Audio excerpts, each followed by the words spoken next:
Tracy, I think I want to direct this one to you. Who's you? To Tracy. That's not Neil. I'll be happy. Okay. Okay, it says here, science has recently become somewhat trendy, popping up in the show The Big Bang Theory or in I Beep Loving Science on Facebook. She's here. I know she's here. Okay. Often the focus is not actually on the science, but making entertainment out of science. Is this ultimately good for science, do you think?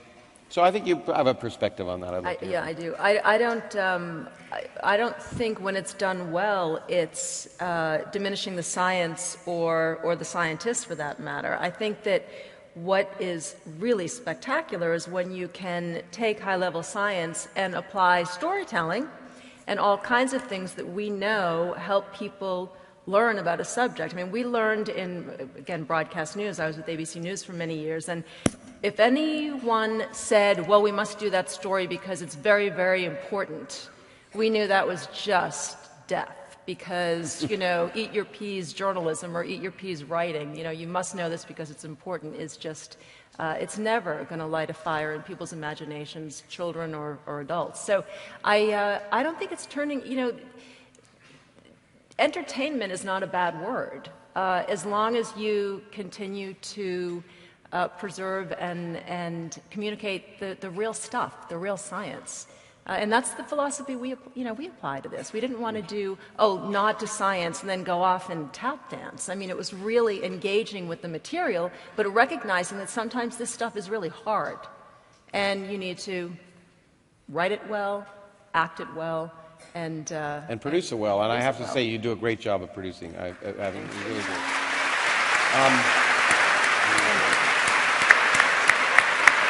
I only wanted to answer that question. All you have to look at is what is going on in this stage tonight. This is entertainment. I hope so. This is absolute entertainment. I'm sitting here just watching. I'm ducking out of the way sometimes. But I'm sitting here watching it. It's making a point about science and how to convey and how to make science interesting to the public. You're getting into these. I agree. This is how to do it. I think fun and entertainment are overrated. That's because you're British. That's because you're British. No. It's okay.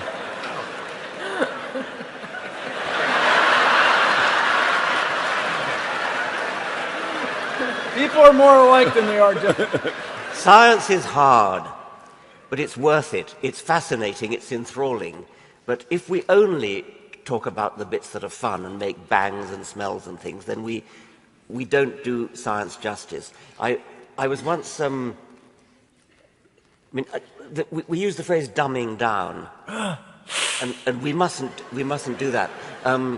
I once gave a speech at a British conference about the public communication of science, and I was ranting against dumbing down. And at the end, some man got up and said, "This is not an exaggeration, this is a true story." He said, "Maybe we need dumbing down in order to bring women and minorities into science." We're gonna get there because there are a few questions about that. In fact, That's why we fought a war to get out of England and start a new country.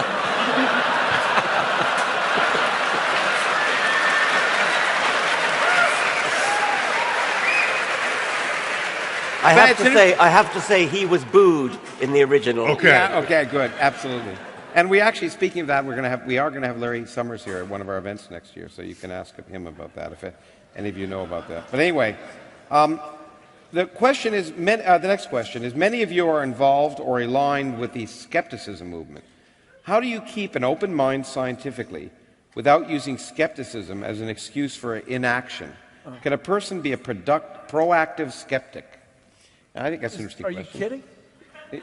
I knew you'd So I think, Lawrence, correct me, but people confuse, in the modern word that's been made up, is conflate the word cynicism with the word skepticism. They're two different words. Yeah. But I mean, I know not... I see a lot of young people, but one is you're not going to pay any attention to anything. You just think everything's screwed up and nothing's ever going to work out right. That's cynicism. But skepticism is you're presented with evidence and you do your best to draw conclusions based on that. So, as the saying goes, I am Bill Nye, do you believe in ghosts? No. However, I'd love to see one. And bring it on. So, I am open-minded to the idea, but the more I look into it in the skeptical frame of way of thinking, the less likely it seems. But bring it on. When I was young, the universe was slowing down. Well, it turns out that's not, right? Mm-hmm. Do I run in circles screaming? Or do I go, that's cool? But I do want to know why. Yeah. And well, you know, and I think that's the point. Is being wrong is really the most exciting thing in science. Yeah. And in fact, as I often say, you know, when I debate people, speak of skepticism, there are people who don't accept the fact that evolution is a fact. And I've spent an undue amount of time in this country talking to those people. Well, talking to school boards and others and government trying to. Which I want to applaud. But anyway, but.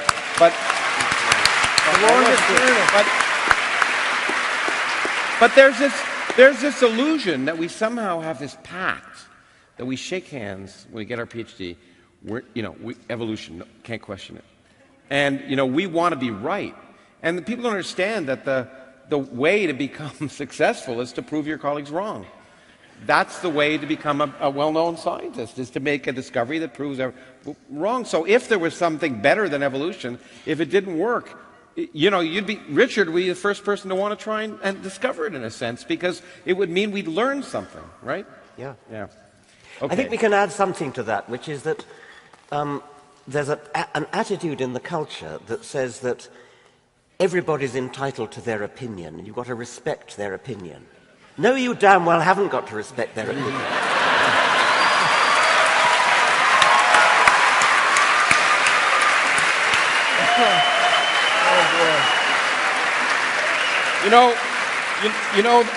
That's a great segue because there's an opinion of Neil's that I don't like, and Really?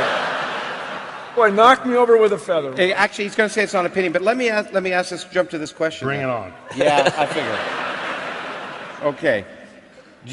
Do you think the privatization of space travel is a hindrance to the long-term goal of deep space exploration? It should have happened decades ago. And No. And okay, and actually I agree with you in that sense because, well, I'm not sure decades ago. I think the government had to be involved to learn how to get things going. I don't think decades ago we knew how to go in and out of low Earth orbit since 1962. That's right. So that's decades ago. That's right, and that's not that's not deep space exploration. But I think you're absolutely right. The private industry is a perfect place to do low Earth orbit because, and not NASA, because it's boring and dull, and you can generalize it. It's not simply that private enterprise is for low Earth orbit. Private enterprise is for anything where the risks have been pre-assessed by the government investment in the frontier, which is why I think where NASA should live, on the frontier, on the moving frontier, and as that frontier moves, it leaves behind routine. It leaves behind certain needs of the activity, and those needs would then be filled by private enterprise, who would surely do it more efficiently than any government enterprise can. But the frontier, where it's dangerous, it's expensive, and all the risks are unquantified, you combine these three, you cannot establish a capital market valuation of that frontier, and so therefore government has to take the first step if you're going to do this at all. And that's why the post office doesn't have their own postal planes. You rent space in the belly of Delta Airlines because they can do it more efficiently. Yeah, no, well, that's true of all science. Medicine is the same way. Business is not going to step in and do fundamental research. NIH is going to do it, and they're going to take that risk. And you can apply it any big risk. In fact, it's really important. Right now, people are saying, well, you got to fund science that has immediate application. But in fact, the government is there to fund the research that no private industry is ever going to fund because the benefits are a generation away. But in fact, 50% of our gross national product comes from fundamental curiosity-based research a generation ago. And the only way to do that is with the government. Correct. Now, we're all agreed with that. But the thing where we may disagree, and I'd be interested to see, because actually it'd be interesting because you're the Planetary Society, and I wonder whether Brian agrees with me on this, because I think many scientists like me would say the frontier doesn't involve people. The frontier that NASA is doing in space, the real science that NASA doesn't involve 100-pound bags of water. I didn't say science. I talked about No, I want to. exploration. Okay, There's a distinction here. Yeah. If you only want to do science in space, you would never send humans. You would agree. send robots. Even the geologist who would love to go to Mars with the hammer would just love it. If you gave the geologist the option, I can send you to one spot, or I can send 100 Spacecraft. 100 Rovers. to 100 different spots that you can pick. They're picking the 100 rovers. No, actually, that's not true. I'm in the Department of Geology, among other things, and many of my colleagues there disagree and say they think a geologist could do in a little while what rovers could do. I happen to disagree. I think No. Did you tell them 100 rovers Yeah, I in did. 100 different spots? I did. You know what? I told them. Okay. I told them the real number, which is probably 1,000 different rovers, because you Okay. can send. Let me finish for a second, Neil. You can send, as I often say, you can send a rover to Mars for the price that it takes to make a movie about sending Bruce Willis to Mars. And, That's right. But if you told the geologists it was a one-way trip, which is what I've argued but they for. still want to go. They still want to go. Yeah, then they're just crazy. I mean, No, why they are you are. even talking to those So, geologists? you guys, just if I may speak briefly about the Planetary Society, we are fighting the good fight to restore funding for planetary exploration. We're trying to get $1.5 billion a year, so we need $300 million for planetary science, and it's being threatened. So fiscal year 14 is coming up for NASA. If you got nothing else to do, please check out planetary.org and consider supporting this, because our claim is science is what NASA does best, and planetary science is the best of that. And so we really would like you all to consider supporting it. It is such a good value.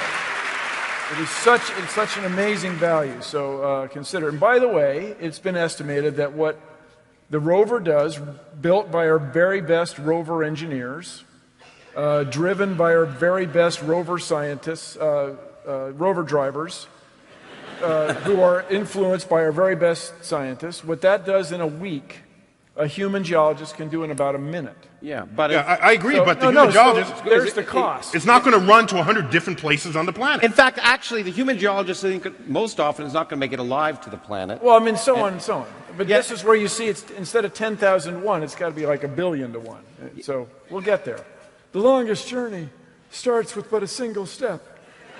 No, but the other thing I want to, let's stay on this topic for a little longer, because sorry. I maintain the reason people are interested in humans traveling in space is because they can die. That's what makes it interesting, and you want to see if they're going to die. That was NASCAR. What? I thought that was NASCAR that you're talking about. But I find. But let me ask you a question. I find it. Lawrence.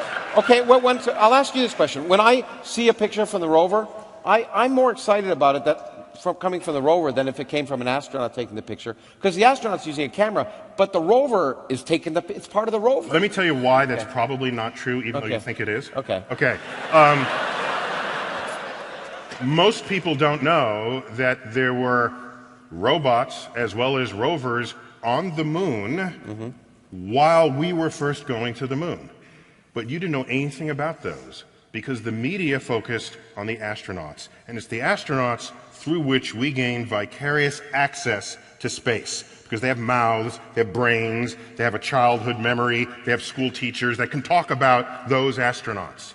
And I've yet to see a ticker tape parade for a robot. So I submit to you that if at the same time the Curiosity rover landed, if at that same time a human astronaut landed on Mars, you would have known nothing about the Curiosity rover. Yeah, but it would have been relegated to page 30, and the front page headlines would have been humans put footprints on Mars. And it's that force which will bring less science than the robot that has a power of influence on our culture that inspires an entire generation to want to do the same thing. My generation, when you ask my fellow scientists, should we send humans into space? No, that's too expensive. Send robots. Yet I said, well, how did you get interested in space? Oh, because of the Apollo program. And I slap them. I'm saying, what are you...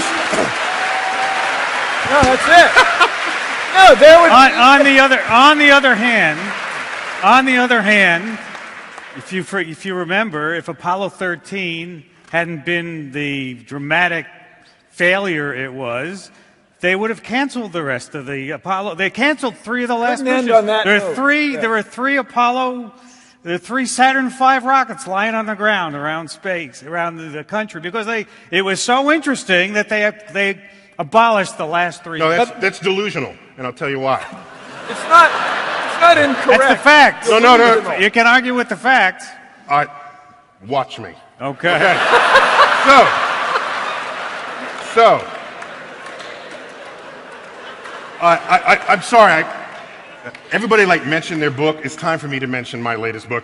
I don't think anyone mentioned their book, actually. My most recent book is titled Space Chronicles, but that wasn't the original title. The original title was Failure to Launch. But The Dreams and Delusions of Space Enthusiasts. And the publisher says, that's too depressing. You can't have the word failure in your title. But that's what it's about. What you just said is a complete delusion. It presumes that we went to the moon for science. It presumes that we went to the moon to explore it. But that's not why we went to the moon. Brother Neil, no, it is not. No, it is not. We went to the moon because we were at war. Sputnik was not just some orbiting spacecraft. It was a hollowed-out intercontinental ballistic missile where they took out the warhead and put in a radio transmitter. The military knew this. That's what founded NASA. NASA's budget for science it averaged over all these years about 25%. The rest has been for geopolitical purposes. All right? So it's the I don't want to die driver in this world. That's why we spent all this money. And so the moment we learn Russia's not going to the moon and is certainly not going to Mars, we cancel the program. It had nothing to do with public interest. Okay, now let me... It is a... Let me try... I got to pull back. Yeah, you got to come in. But it is... let me try and bridge that gap a little bit. I'm going to be silent. No, you're not. I think it's really important to point out that this is a political issue. And in fact, me and Buzz Aldrin together testified before the House Science Committee on Space Exploration. And when I said that humans don't do science in space, I didn't argue, in fact, even before the committee, that we shouldn't send humans into space. We should just say honestly why we're doing it. We're doing it for adventure. That's why we're doing it. No, that's not what funded it. Hold on. No, that's not true. See, you said you wouldn't talk. I did say that. Okay. You can say that. No, hold on. There's no there. Okay? Just look at the history of everybody doing big projects, and it's never driven by exploration. It's never driven by science. It's never driven by curiosity. Not if it's big and expensive. It's driven by the fact that people don't want to die. So there's a war driver. It's also driven by the fact that people want to get wealthy. So hold on. We have the Large Hadron Collider. The Large Hadron Collider. Do you know? Oh, no.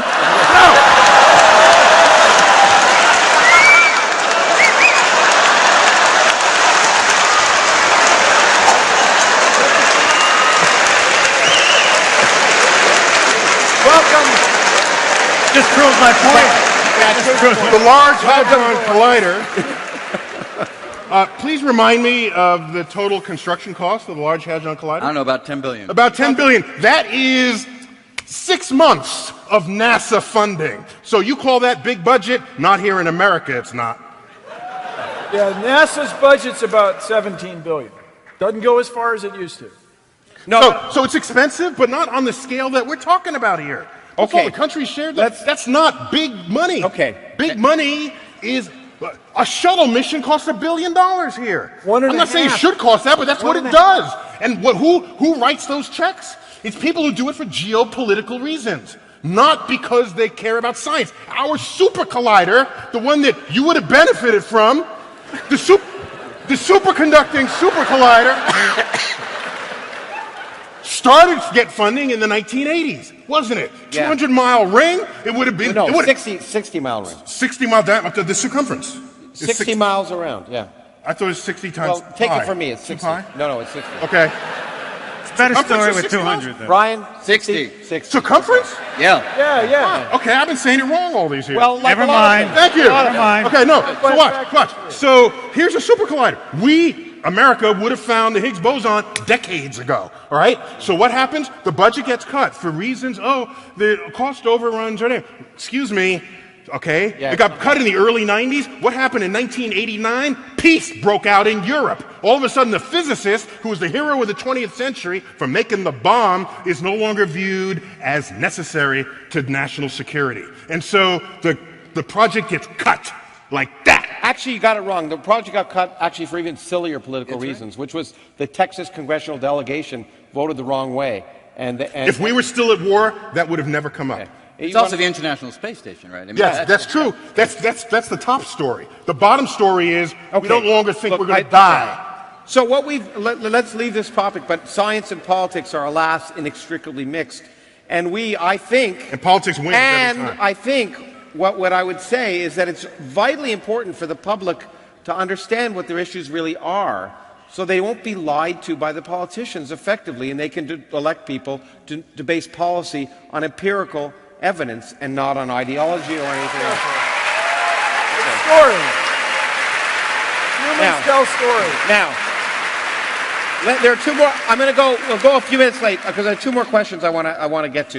And the last one, perhaps the most important. But Neil, there were a bunch of questions that had to do with science fiction. But please discuss speculative fiction and its role in expanding interest in or knowledge of science in general. Let me just ask a question: how many scientists here read science fiction when they were growing up? You didn't? A little bit. Put your hand up. Make it sound good. Okay, good. There we go. Anyway, Neil, what do you think? What do you think that relationship is? Well, the kind of science fiction that was coterminous with the Apollo program and the stuff that got us all excited about going to the moon and I think helped create the political support for the kind of big NASA that we've been talking about.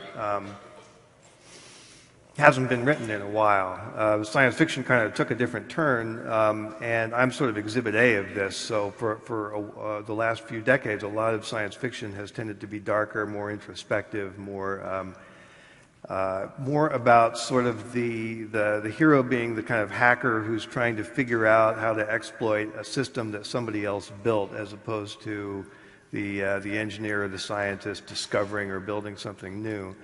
And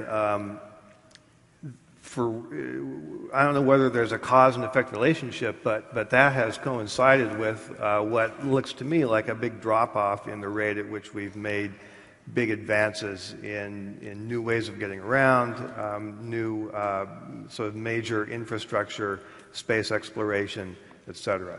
So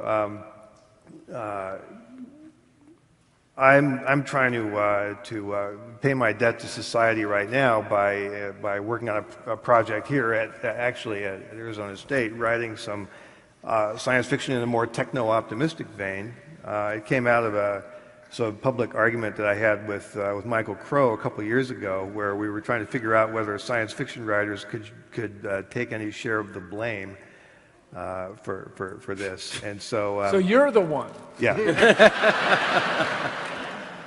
I'm the one. So we're trying this experiment. I'm writing a story about a tower 20 kilometers high for launching rockets off of.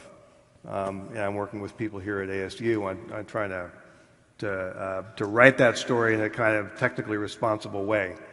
So it's not just pure speculation. And we hope to have other people involved in the project as well. 20 kilometers high? Yeah. We could turn that into a sundial.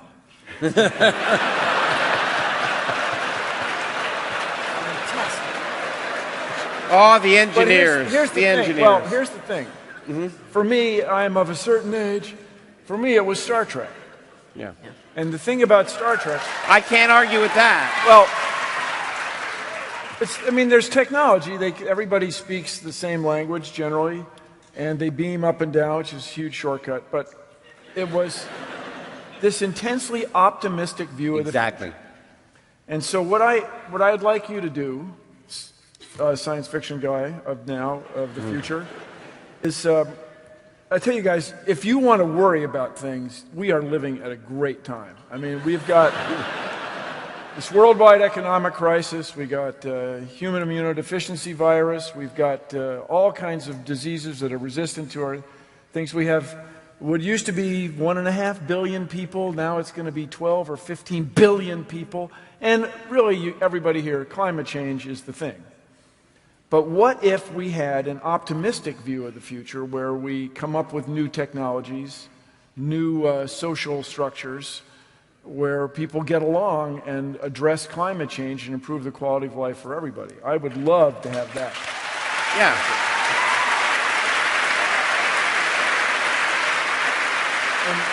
Well, just before, as a tribute to my mother, the key to this, the start of this, is to educate women. And this is half of the humans are women or female, because there's some people that are younger. Half of the humans are female, so half the scientists should be female, and that would be empowering. And I think gives us the possibility, if you have now suddenly, not suddenly, or in a few decades, have twice as many brains on the problem, we could, dare I say it, change the world. I just wanted to say that I've actually learned a lot of science from reading science fiction. I think I first came to understand information theory through reading science fiction. The point about scientific discoveries being made independently in different places at the same time, as though there's sort of something in the air. The idea that there are deep problems which we may be ill-equipped to solve, but which are maybe the scientists of 500 years hence will solve. The idea that it's arbitrary what form information comes into the brain, whether it comes in through the eyes or the ears, it's always neurons that finally do it, and so there's a kind of arbitrariness about the nature of the scientific medium. All these things, which I regard as part of my scientific equipment, I got from reading science fiction. And I think that optimism you talk about is really important. I think it really was one of the things that kept Star Trek going, for example. The idea that science, too often it seems to me in Met science fiction, there's a dystopic view of the future that science makes the world a worse place. But science has made the world a much better place. People live much happier lives, healthier lives on the whole, and much longer because of science. And so that optimistic view is, I think, incredibly important to push, which is how I'm going to almost end this now, because I think we've gone over time. There is one thing that you pointed out, and there were some questions about this, and I think I want to address it directly, which is the fact that there weren't more women on this panel. I was at the Nobel Prize ceremonies a few years ago, and they addressed the fact that there weren't more women Nobel laureates. And what they said was, it's a fact that because of societal issues, that women weren't encouraged to go into science. And the Nobel Prizes are given most often for things that have done 20 years earlier or 50 years earlier. And in 50 years from now, half the Nobel Prizes will be for women because there are women in science. And I'm hoping that events like this, we are the old guard for the most of us, even you. And I'm hoping and that we will encourage young women to go into science and go into communicating about science, and so that when we have this panel in the future, we'll have an all-female panel. But thank you very much tonight for coming.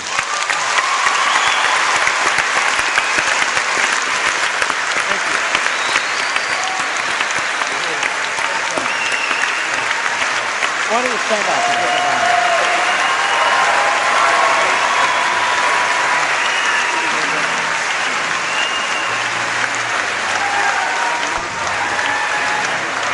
Let's do a bow. Let's do a real bow. No. We got to do a bow. Let's hold hands. We're going to do that. Fourth wall.